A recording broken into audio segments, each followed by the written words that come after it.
नमस्कार साथियों, जय हिंद जय भारत। स्वागत है आप सभी का ऑल एग्जाम प्लेस पे। दोस्तों, आज का वीडियो केवल और केवल आपके लिए। जी हां, आपके एग्जाम चालू हो चुके हैं। काफी बच्चे बहुत अच्छी तैयारी करते हैं लेकिन मार्क्स नहीं आ पा रहे। कहां पे गलती हो रही है? क्योंकि आप स्मार्ट वर्क नहीं कर रहे हो। जी हां, आज का वीडियो आपके लिए ही है कि कैसे एग्जाम में तुक्का लगाए। अब ये तुक्का ऐसे नहीं कि आंखें बंद करके ओम लगा दिए, हाँ ये वाला नहीं भैया, साइंटिफिक रिसर्च वाला है पूरा का पूरा कि किस तरह से आप एग्जाम में, जो ऑब्जेक्टिव एग्जाम है उसमें क्वेश्चंस को 100% तरीके से क्या कर सकते हैं, सही कर सकते हैं। वो इस वीडियो में मैं आपको बताऊंगा, तो वीडियो को शुरू से आखिरी तक देखिएगा। साथ में जो मैंने 6 स्टेप बताए हैं, अगर ये 6 स्टेप आप अप्लाई करते हैं अपने एग्जाम में तो गारंटी है 100% दोस्तों, 100% आपके क्या होंगे, क्वेश्चन एकदम सही होने वाले हैं। तो ये वीडियो उन बच्चों के लिए भी है जो केवल भगवान भरोसे हैं, और उन बच्चों के लिए भी है जो तैयारी तो कर चुके हैं लेकिन थोड़ा ऊपर नीचे मार्क्स उनके हो रहे हैं, तो उनके लिए ये वीडियो बहुत सही रहेगा। चलिए शुरुआत करते हैं। ये 6 स्टेप है क्या, पहले तो मैं आपको बताता हूं। शुरू से आखिरी तक देखिएगा वीडियो को, पूरा साइंटिफिक रिसर्च वीडियो है। पूरा एग्जाम्स को जब हमने एनालिसिस किया उस पर आधारित वीडियो है। जितने बच्चों का फीडबैक लिया उसके आधार पर यह वीडियो बनाया गया है। सबसे पहले बात करें कि कोई भी मेरे भाइयों एग्जाम जो होता है, चाहे वो एमपी पुलिस का एग्जाम हो, कांस्टेबल का हो, चाहे आपका एसआई का हो, चाहे पटवारी का हो, चाहे एमपीपीएससी प्री हो, या चाहे यूपीएससी क्यों ना हो, तो ये जो एग्जाम होते हैं उनमें एक पैटर्न होता है। पैटर्न क्या होता है कि इसमें देखेंगे आप, जो इजी क्वेश्चन होते हैं, जो इजी क्वेश्चन होते हैं वो कितने परसेंट होते हैं, लगभग 40% होते हैं। मतलब 100 अगर क्वेश्चन हैं तो उसमें 40 क्वेश्चन एकदम इजी होंगे, जो कि सभी बच्चों से बनेंगे लगभग। जी हाँ, जो भी बच्चे होंगे सब उसको बना लेंगे।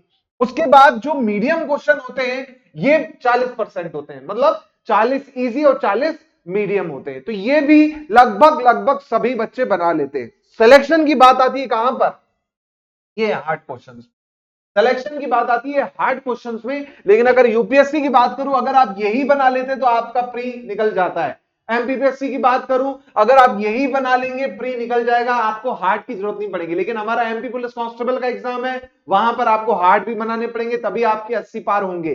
तो इन हार्ड क्वेश्चंस को कैसे सॉल्व करना है उसका तरीका मैं आपको बताने वाला हूं। 6 तरीके, 6 यहां पर स्टेप्स है, उसको फॉलो कीजिएगा। पूरा का पूरा वीडियो देखिएगा तभी आपको पूरा क्लियर होगा। दूसरी चीज, मैं आपको पेपर भी दिखाऊंगा एमपी पुलिस कांस्टेबल का 2017 का, और आप खुद देखिएगा कि हाँ सर ये मेथड काम आ रही है कि नहीं आ रही है काम। चलिए, तो सबसे पहले बात करते हैं कि never follow the sequence. Hindi में कहें तो भैया एकदम भेड़ चाल नहीं चलना है पेपर में। ये नहीं कि आपका पेपर शुरू हुआ तो क्वेश्चन 1 जैसे स्क्रीन पे आया तो क्वेश्चन 1 को करने लगे, फिर क्वेश्चन 2 को करने लगे, फिर क्वेश्चन 3 को करने लगे। या कई बच्चे होते हैं कि भैया हमको पीछे से करना है सर, 100 से चालू करेंगे 99 पे आएंगे 98। ऐसे कभी नहीं करना भैया, कभी नहीं करना है। अभी भी जो बच्चे ऐसे करते हैं ना, बहुत बड़ी गलती करते हैं, बहुत बड़ी गलती करते हैं कि भैया सीक्वेंस कभी फॉलो नहीं करना है। क्या करना है? सबसे पहला काम है कि attempt the paper in 3 stage. 3 भाग में पेपर को अटेम्प्ट करना है आपको। 2 घंटे का पेपर है आपका, 2 घंटे यानी 120 मिनट का पेपर है। तो पहला पार्ट जो है 30 मिनट, दूसरा पार्ट 60 मिनट, और तीसरा पार्ट फिर आपका 30 मिनट। पहले पार्ट में क्या करेंगे सर? पहले पार्ट में पूरा पेपर देख डालना है, पूरा पेपर एक सरसरी नजर से देखना है। 100 के 100 क्वेश्चन जो है आपके, वो एक ही बार में 30 मिनट के अंदर देख डालने। देख डालने का मतलब ये है कि इसमें ऐसे क्वेश्चन होंगे इजी वाले जो आप देख के ही लगा सकते हो। जैसे क्वेश्चन आ जाएगा कि भारत की सबसे लंबी नदी कौन सी है, तो ये सभी बच्चों को पता है, तुरंत आप उस वाले ऑप्शन को टिक कर दोगे। क्वेश्चन आ जाएगा कि नर्मदा नदी का उद्गम कहां से हुआ है, आप तुरंत टिक कर दोगे। तो वो ऐसे क्वेश्चन जो आप देखते ही कर सको। या फिर क्वेश्चन आ जाएगा विषम चुने, विषम चुने रीजनिंग में आपका, या वर्गीकरण का क्वेश्चन आ जाएगा अलग ढूंढे। तो ऐसे क्वेश्चन जो देखते ही बन रहे हैं वो इस 30 मिनट के दौरान करने। अब आपको ये सीक्वेंस का मतलब समझ आ गया होगा क्यों सीक्वेंस में नहीं करना। क्योंकि बच्चों, एक क्वेश्चन इजी आया, दूसरा मॉडरेट आया, तीसरा टफ आ गया। तो टफ में क्या होगा, आप फंस जाओगे तुरंत में, और वहां टाइम वेस्ट करोगे। बाद में बोलोगे सर टाइम ही नहीं मिल रहा है हमको मैथ्स के क्वेश्चन सॉल्व करने का, लेंथी हो रहे, ये हो रहा है, बाकी जो इजी क्वेश्चन थे अटेम्प्ट ही नहीं हो पाए, 2 घंटे टाइम निकल गया। इसलिए हमेशा सीक्वेंस में नहीं चलना है। पहले 30 मिनट पूरे 100 क्वेश्चन को आपको देखना है, वो क्वेश्चन पे टिक करते जाना है जहां पर आपको पता है कि इसका आंसर ये है, इजी वाले क्वेश्चन। जी हां, उसके बाद आएंगे सर किसमें, जब इजी वाले मैंने टिक कर लिए, मान के चलो 30 क्वेश्चन इजी इजी थे, मैथ्स के थे, रीजनिंग के थे, जो देखते ही बन रहे थे, जैसे गुणा वाला क्वेश्चन था कि 179 गुणा 199, ये इजी क्वेश्चन है, ट्रिक लगा दो तुरंत हो जाएगा।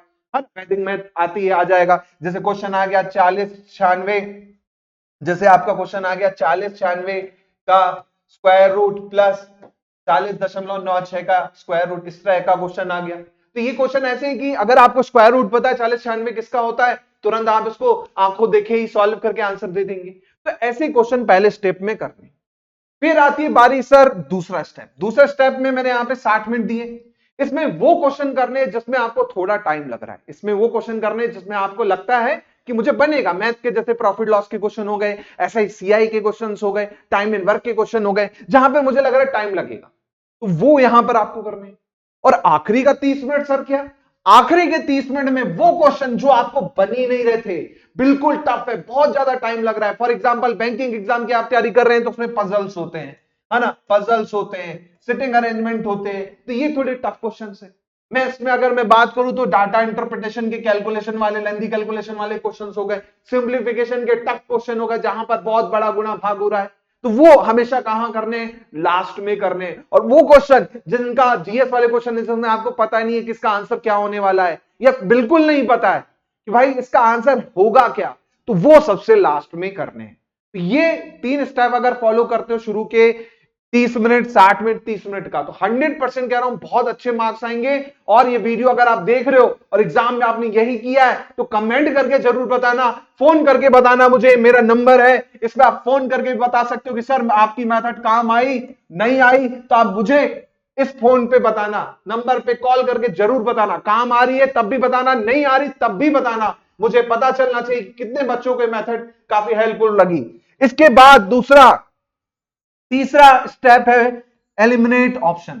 एलिमिनेट ऑप्शन मतलब जो भी विकल्प दिए हैं उनमें से आपको लग रहा है कि ये नहीं होगा कभी भी, उसको वहीं पे हटा दो। तो भैया जहां पर आपने देखा था कि 25-25% के चांसेस थे, प्रोबेबिलिटी थी 25-25% की, अब एक मान के चलो आपको दिख गया कि ए होना ही नहीं है सर, बी सी डी है, अपने आप प्रोबेबिलिटी 33% की हो गई। तो एलिमिनेट द ऑप्शन सीखना। अब जैसे कैसे, कई क्वेश्चन मैथ्स में ऐसे आएंगे जो थोड़ा सा अलग वैल्यू के होंगे, कई क्वेश्चन ऐसे होंगे जिसमें वैल्यू अलग दिख रही होगी, जैसे ये 20, 64, 96, 109। तो यहां पर आप सब देखो, आपको लग रहा होगा यही आंसर है, लेकिन ज्यादातर केस में ऐसा नहीं होता है। जो अलग होता है कई बार वो ऑप्शन आंसर नहीं होता है, वो केवल भटकाने के लिए दिया जाता है। तो मोस्टली लेकिन आपको लगेगा ये आंसर है, नहीं, तो अलग जो है उसको पहले अलग कर दो। मान लो यहां पर डी ऑप्शन जो था वो अलग हो गया, बचे कितने ऑप्शन, बी, ए, बी, सी बचे, ये हो गए। इसके बाद एक चीज याद रखिएगा कि ए जो आंसर होता है, बहुत कम ऑप्शन में, बहुत कम क्वेश्चंस में ए ऑप्शन होता है, क्योंकि हमारा माइंड सेट होगा जो पहला होगा सही होगा, नहीं, एग्जामिनर को भी पता है कि ऐसा नहीं होता, इसलिए वो ए ऑप्शन हमेशा बहुत कम सेट करता है। तो ए ऑप्शन होने के चांसेस कम होते हैं। डी आपने यहां पर मान के चलो एलिमिनेट कर दिया। सबसे ज्यादा जो आंसर होते हैं बी और सी होते हैं। मैं इसका प्रूफ भी दूंगा आपको, बी और सी कैसे हो रहे हैं, ठीक है, प्रूफ भी दूंगा, और ये रिसर्च बेस्ड में बोल रहा हूं। सबसे ज्यादा आंसर होंगे बी और सी, मतलब बी या सी। अब देखिए यहां पर दोस्तों दो ऑप्शन बचे, 50-50 होगा, बी होगा या सी होगा। मान के चलो यही दो ऑप्शन बच रहे हैं, बी और सी में आपको कंफ्यूजन है, टिक कर देना किस पे, बी पर, हमेशा बी पे टिक कर देना। अगर बी और सी में कंफ्यूजन है, अगर बी और सी में कंफ्यूजन है तो हमेशा किसको टिक करोगे, बी को टिक कर दोगे। मान के चलो ए तो होना नहीं है, डी आपने एलिमिनेट कर दिया, अब बी और सी ऑप्शन बच रहे हैं, तो ज्यादातर केसेस में आंसर क्या होता है, बी ऑप्शन होता है। ये आप पेपर देखेंगे पिछले साल के, 2017 के, 16 के, जब भी पुराने पेपर देखेंगे, कोई भी एग्जाम्स के पेपर देखेंगे तो उसमें यही आपको मिलेगा। मैं आपको पेपर भी दिखाऊंगा तो आपको और क्लियर हो जाएगा। इसके बाद रिमेंबर द वैल्यू। अब रिमेंबर द वैल्यू क्या भैया, उसके पहले कई क्वेश्चंस में आप देखिए ये ऑप्शन होता है, ऑल द अबव, ऊपर के सभी सही, ऑल द अबव एक ऑप्शन होता है। फिर एक ऑप्शन होता है इनमें से कोई नहीं, नन द अबव, इनमें से कोई नहीं। तो मैं दावे से कह सकता हूं 98% आंसर यही ऑप्शन होता है, 98% ऑप्शन यही आंसर होगा। कई क्वेश्चन आपको दोस्तों ऐसे मिलेंगे जिसमें लिखा होगा सभी सही, उपयुक्त सभी, ऑल दी अबव, या लिखा होगा इनमें से कोई नहीं। तो आंखें बंद करके इन पे टिक कर देना। 98% केसेस में यही ऑप्शन सही होता है, ये चीज ध्यान रखिएगा। इसके बाद जो स्टेप है, remember the value. Remember the value, जिससे आपका टाइम बचेगा, कैलकुलेशन बचेगी। कैसी वैल्यू भैया?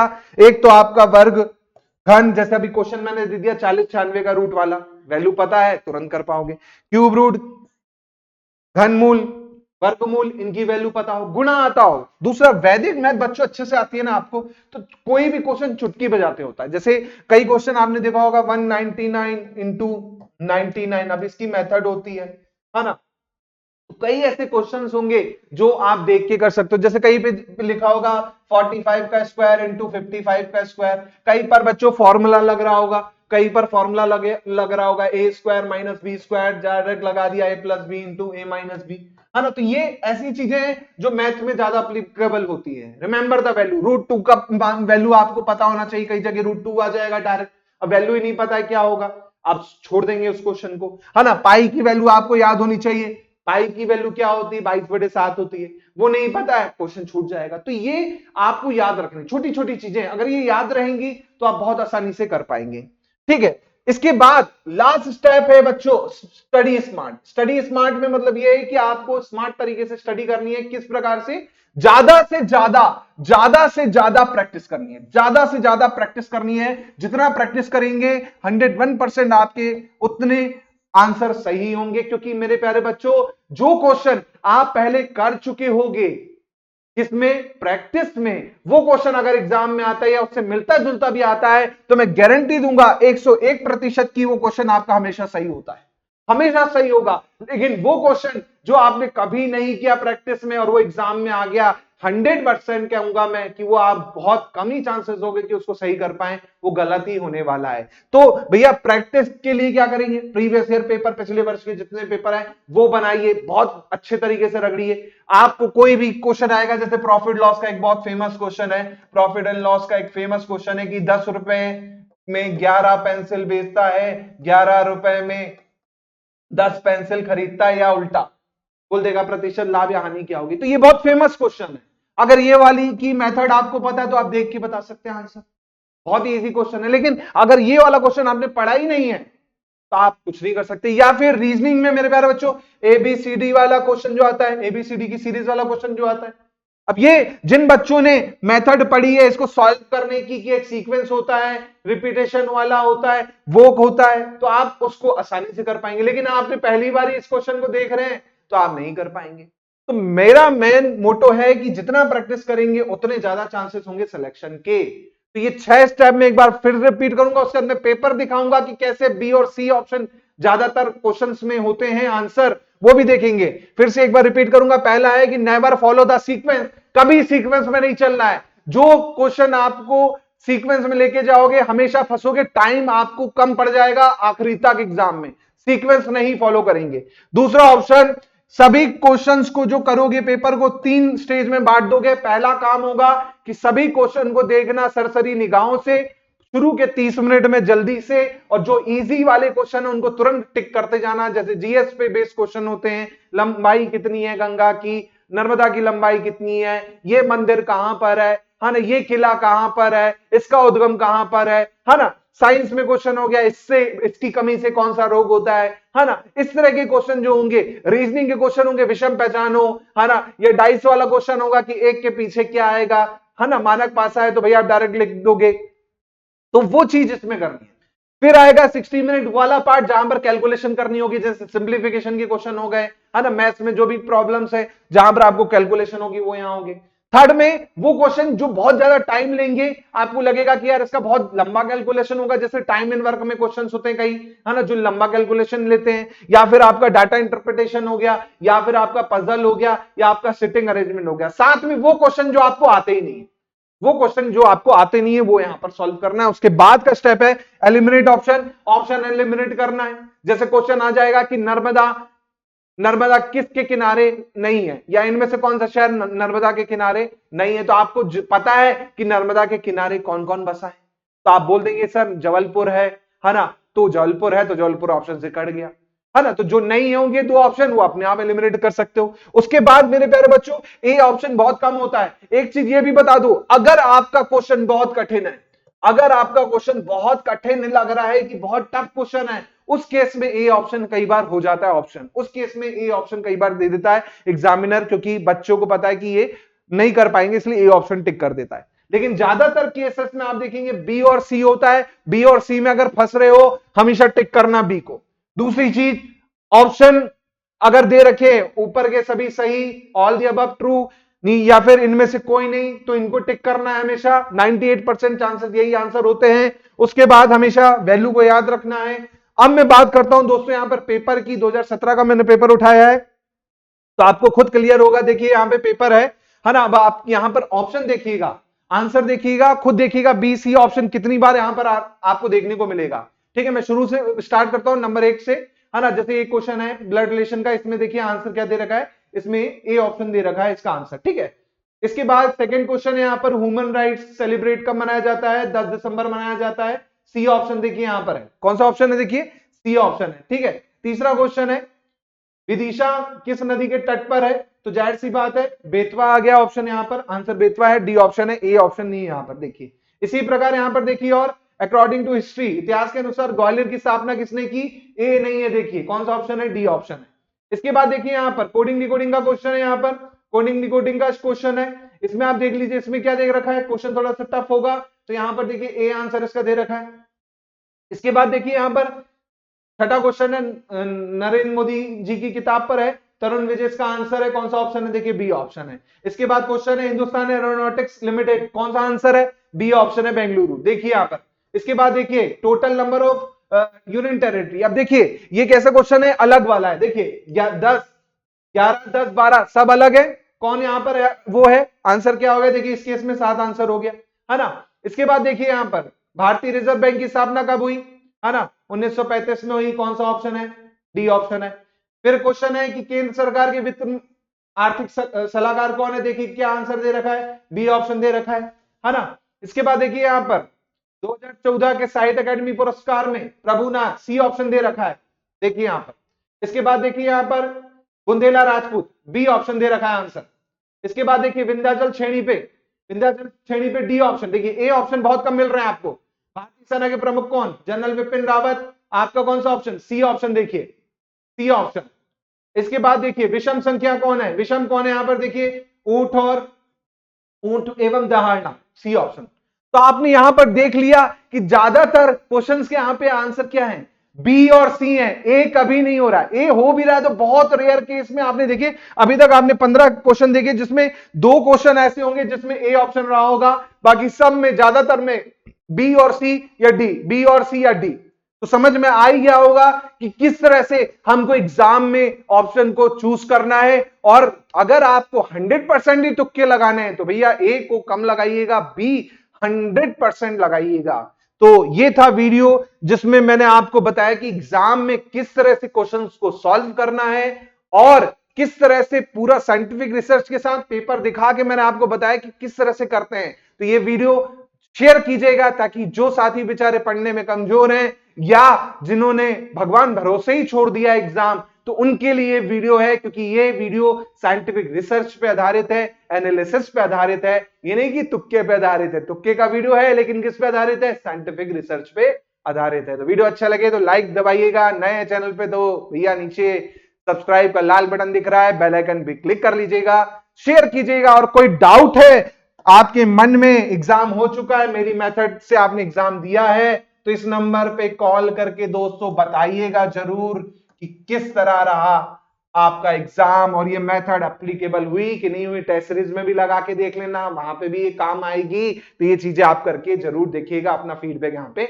दीजिएगा। व्हाट्सएप पे जुड़ने के लिए इस नंबर पे आप कर सकते हैं, हाई लिख के भेज सकते हैं। मिलते हैं अगले वीडियो में। जय हिंद, जय Bharat, thank you very much, Vande Mataram.